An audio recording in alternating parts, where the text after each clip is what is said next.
Thank you all. Thank you, Anna, for the introduction. So I'm going to talk today about, the theme of the event is Ideas to Impact.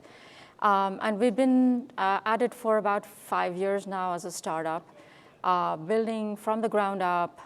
So it's time also for us to talk about how we've taken a lot of ideas in collaboration with our ecosystem partners and how we're building a solution that's going to transform generative AI from unsustainable to attainable. So let's just talk about the exploding world of generative AI.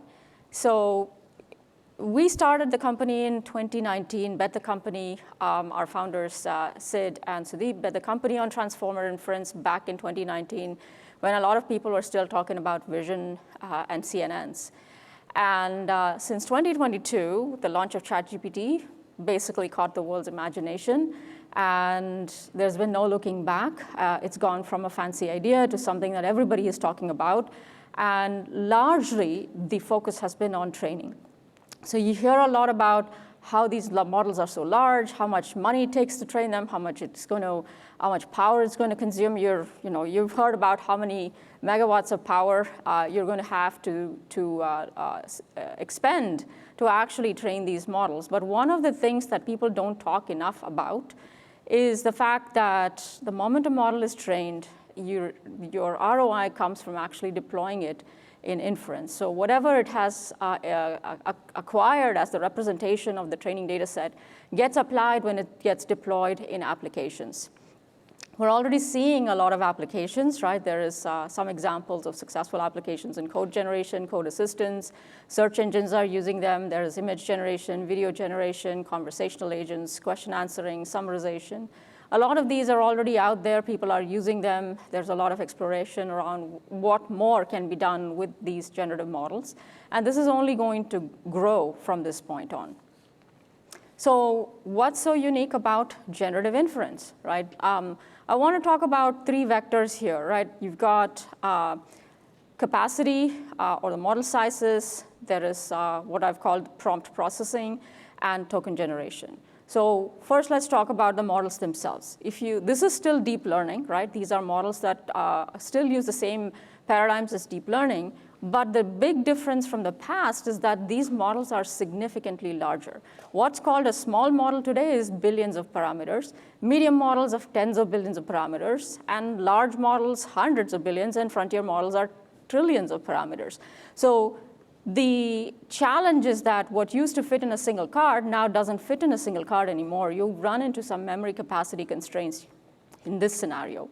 The other piece with generative inference is there is a 2-part kind of workload here at play. The first part of the workload is called prompt processing. This is where it takes the user's input prompt and all the churning it's doing and before it generates the first token is compute bound. So that's the prefill or the prompt phase. And largely, you need sufficient compute flops to actually get what's called a fast time to first token. At the output of this, you generate what's called a KV cache, and that cache is what you read and write into for every token that you generate sequentially from that point on. Token generation then becomes memory bandwidth bound, and all 3 are important to have actually an efficient generative inference solution. So we're working on all 3 vectors, and one of the things that traditional architectures run into a problem with is this token generation vector, which is memory bandwidth bound. And you hit what's called the memory wall. So what's dMatrix done about it? We basically have come up with an innovative solution to break this memory wall with a smart memory compute integration. So let's go back to what are the pain points of generative inference. 2 things, right? If you need more memory capacity and more compute, you need more cards, you need more servers. That means more CapEx, more cost, more power, right? The rate at which this is going to grow, you're going to have an unsustainable growth with both the operating cost and power consumption. And what we're hoping to do with our solution is make this more attainable and take it from an unsustainable path to a path where it's actually commercially viable. So let's talk about what we believe is a foundational element for addressing that challenge with memory bandwidth bound workloads and what we have done. So the traditional von Neumann architecture, you have basically a memory complex and a compute complex, and there is data movement going on between memory and compute. And this is happening over what we call a low bandwidth interface. This is HBM, 4 terabytes or 8 terabytes per second. So there is a distance between these two blocks, and there is data that's moving back and forth over a low bandwidth interface, so that performance suffers. So there's latency constraints there that kick in, and that you're burning a lot more power because you're moving data bits back and forth over a distance.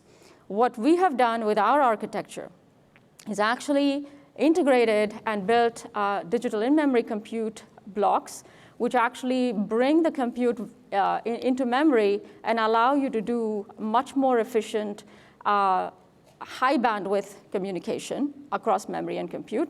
And we believe this kind of integrated memory compute complex is what is needed to solve that problem with the token generation and memory bandwidth problem. And I'll show you a little bit more that this isn't the only thing that's needed. This is one of the key things, but there are more things needed. So what are the other vectors, right? We've talked about the in-memory compute piece. Memory is another piece in terms of compressing the memory and having smarter ways to store your data types is using innovations on the numerics side. We were among the first to adopt block floating point numerics. Today, these are the OCP microscaling formats, and we are compatible with MXInt8, MXInt4, so we're actually happy to be collaborating with the OCP community on advancing these standards going forward. And these are very critical for inference because these are much more efficient representations of the data type. The third vector, chiplets and scale up. Everybody talks about chiplets, and I'm going to explain why chiplets are really critical for the generative inference problem and how we have adopted chiplets and what we have done with it. So this is very critical, both from the scaling up and scaling out perspective. I'm going to be talking a bit more in the next couple of slides.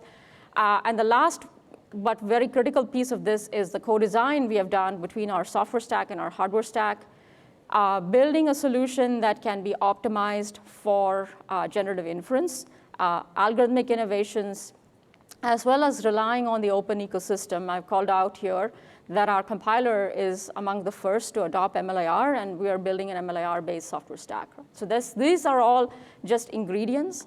The collection of all of these come together, and we build a recipe that can then turn into a solution that can actually be used in production for deploying generative inference. So again, this has taken us a long time, a few years to actually, from the ground up, build all of these. But systematically, we've done that. We've de-risked it with test chips, and now we're at the point where we're ready to talk about more, and I won't spoil it till the end.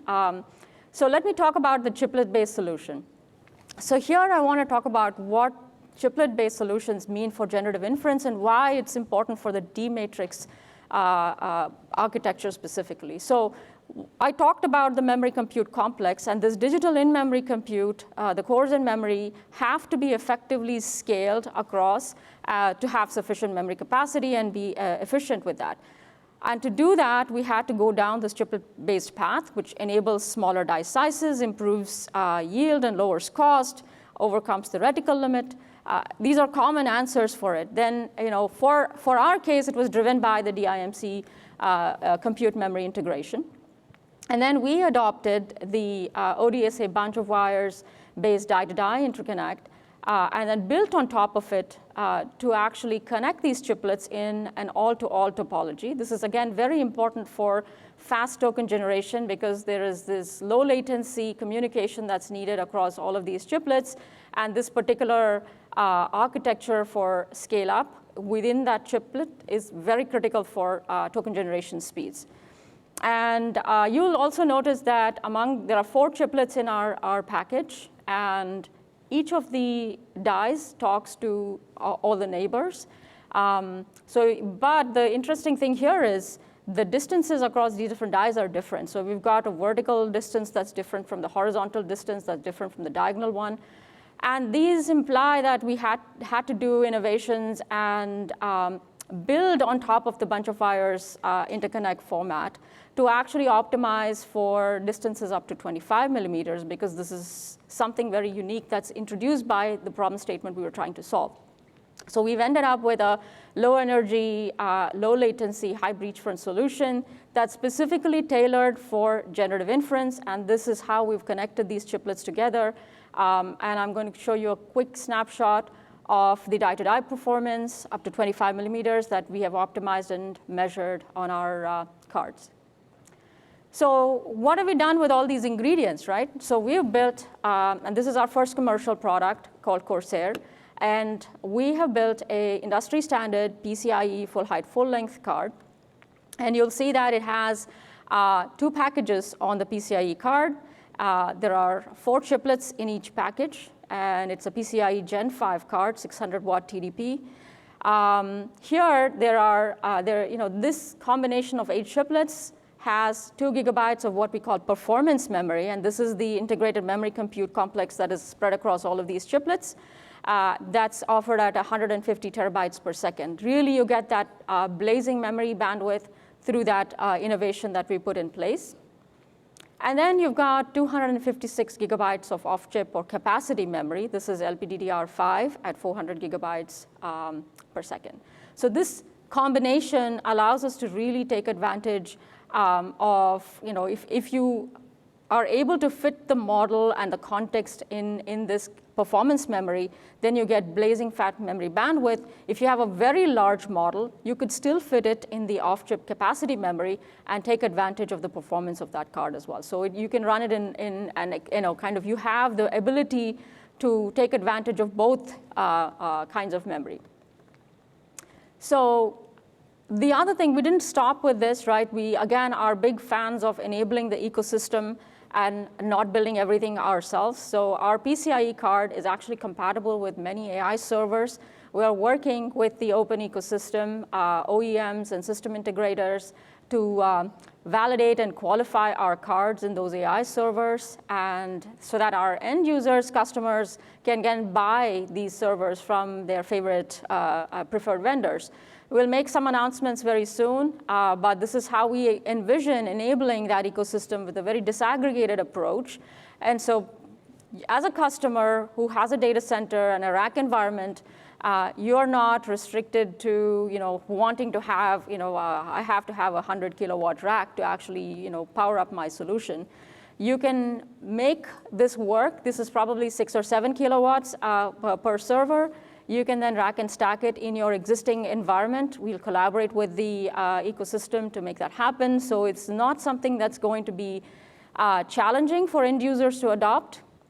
And we want to make it such that we allow anybody who wants to scale generative inference and grow with them as their needs grow. You can start small and then grow and evolve into a larger, multiple racks and a cluster. So we'll talk more in the coming weeks and months. So watch out for this space. So without the talk of the software stack, I think the story is not complete. We have built our software stack called Aviator to integrate very easily with open ecosystem tools. You can bring your own deployment stack and integrate with the APIs that we provide with Aviator. So Aviator basically will take a model that was trained on a GPU or your favorite other platforms, convert that model to enable the D-matrix numerics and sparsity. You can then also get the model compiled and optimized for running on D-matrix hardware. All of this with very minimal interaction and input from the end users. We've also natively built support for distributed inference. So this allows you to distribute the workload across multiple cards, across multiple servers. This is something that's critical for generative inference and these large models. And we're going to offer an inference engine that allows you to seamlessly deploy your inference capabilities on Corsair.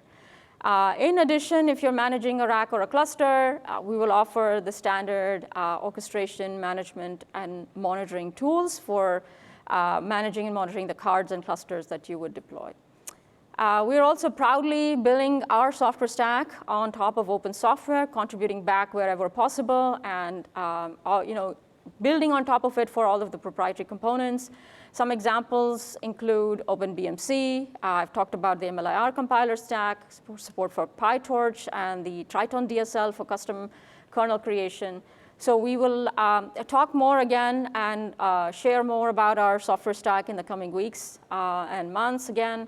So we're excited to be able to start offering Corsair and make it easy and make the barriers for entry very low, both from access to hardware as well as the ability to deploy existing software onto Corsair.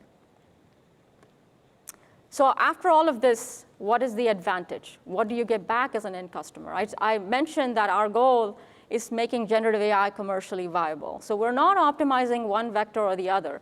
When we are building from the ground up, we built for all the key criteria that matter to our end customers.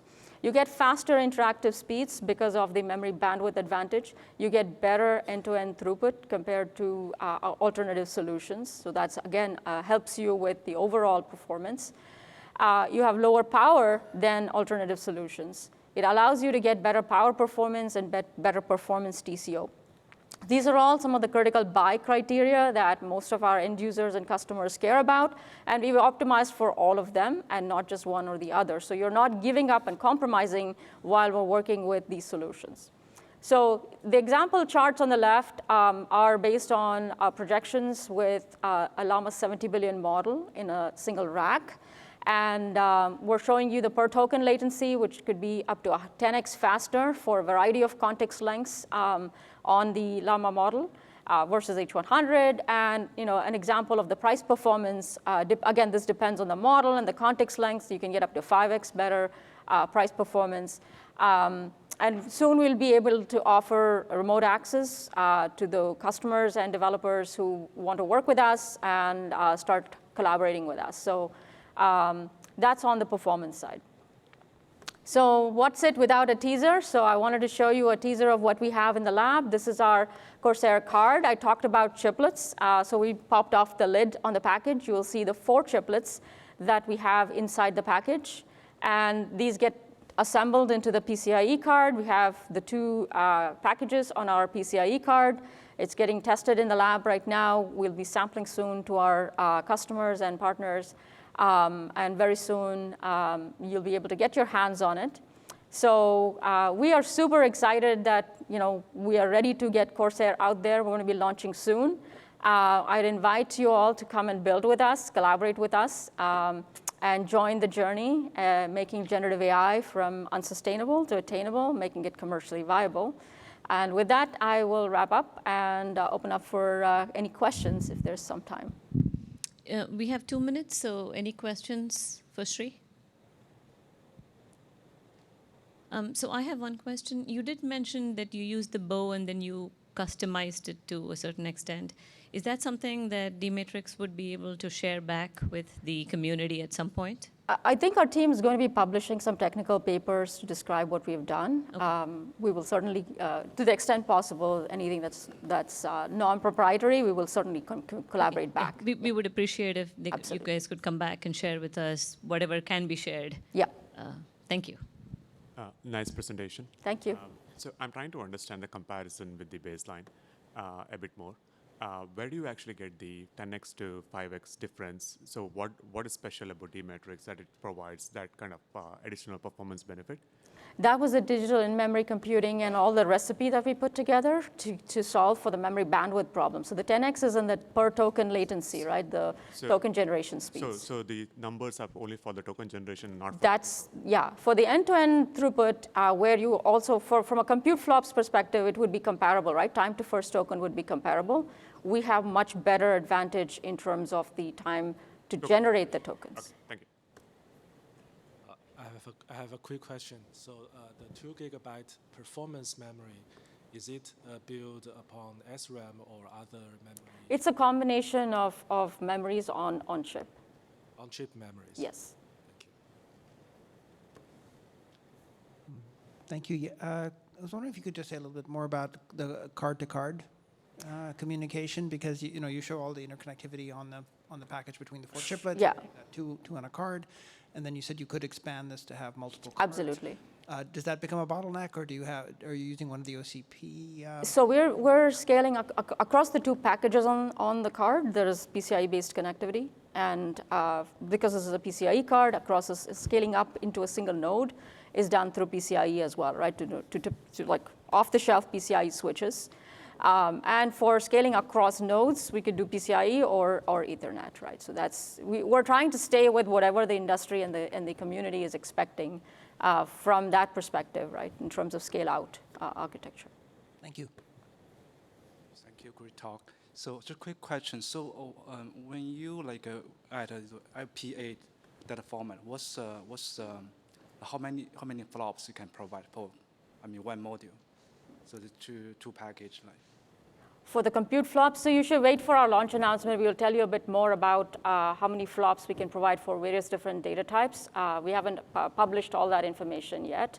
So coming soon, we'll share a lot more about the data types and how many flops we can provide. Okay, thank you. But the speed is amazing, yeah. Thank you. Thank you. Thank you, Sree. Thank you all. Thank you very much. Appreciate it.